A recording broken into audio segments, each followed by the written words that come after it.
As home educating parents, we know our children need to learn phonics, but what exactly is the best way to go about doing that? That's what this video is going to be all about. Welcome to part 3 of the Homeschooling Tips by Happy Home Ed. I'm David Haynes. Come with me and together let's create.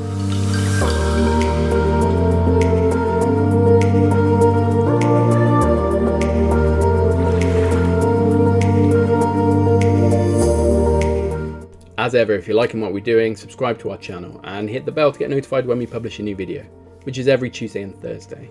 Also, if you can give the video a thumbs up, that really helps other people to find what we're doing as well, so that would be appreciated. If you've got any feedback, leave us a comment below, and other than that, let's get on with it.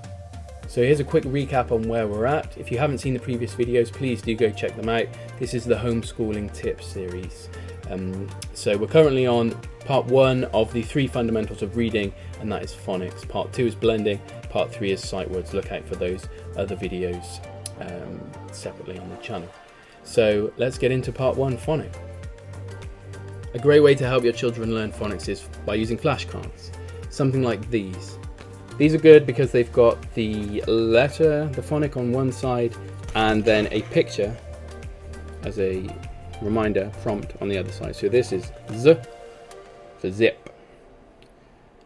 And the way you can use something like these is it's important to hold it up to your face so that when you say the phonic, your child can actually see your mouth moving, and so they can mimic that, and then it associates that shape, that symbol, with Z, Z, Z, Z.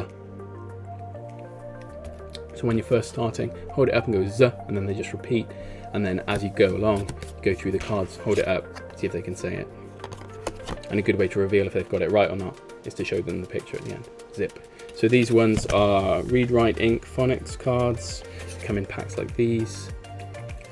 I'll put a link in the show notes so you can check those out. But any cards of a similar nature will do the same kind of job. And you can turn this into a fun game. When we first started teaching our youngest son Elliot how to read, we used to at every mealtime have the phonics cards on the table so that it would remind us to practice them. And what we do is get the cards in the pack and just select the first half a dozen cards and show him the card, repeat to him what the phonics sound was, and then after a period of a few days he would start to memorize them, and we went through and played a game, can you guess the right one? Show him the picture and he knows for himself if he's got it right or not. That game sounds simple, but it's actually a huge amount of fun for children to take part, and it just makes learning, associates it with time with you, which is really great, makes it enjoyable for them, makes it into a fun game. It helps particularly with the Read Write Ink cards that the pictures are quite amusing, they're quite funny, so the reveal can be quite fun for the child to experience, so that's really great. And after we had done that for several weeks, he was just firing out the phonics really quickly, so we're really happy with how that process worked. And it was essentially spaced repetition. If you've seen my other videos, I've talked about spaced repetition quite a lot. So the idea with that is that the cards that you know really well, you would do less often. The cards that you don't know as well, you would repeat daily until you were confident that your child knew them. Then you can skip a day, then skip 2 days. See our other videos on the channel. I will do one on spaced repetition specifically. But the basic fundamental is you can separate them into 2 piles. One pile that your child definitely knows well. Do a few of those to make sure they're having fun and that they stay motivated. Put the focus on the pile that they don't know so well. So yeah, that's spaced repetition, and that's how our experience was with teaching our youngest son. Here's a suggested grouping in order to focus on phonics teaching with your children. And if you don't want to buy some cards, you can make them yourself. So you might want to pause the video at this point and make a note of these groups of phonics. And then if you're going to print out your own cards, you can use these as a basis to do that. But essentially you start with group 1, so that's M, A, S, D and T. And then group 2 is I, N, P, G, O. Group 3, K, we call this curly K. K, kicking K. A and B.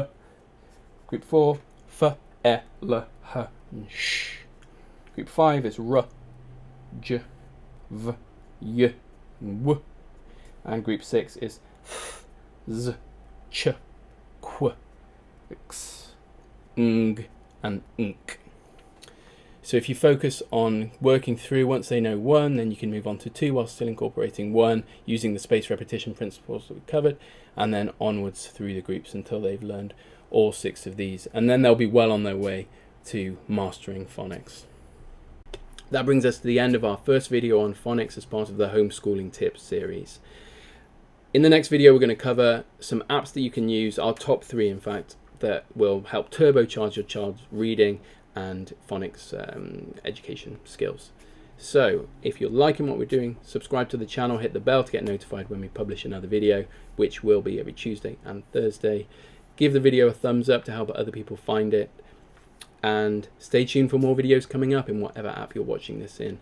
And remember, by investing in your children's education together, we are creating a better future for all of humanity. This is David Haynes for Happy Home Ed. Take care. Until next time.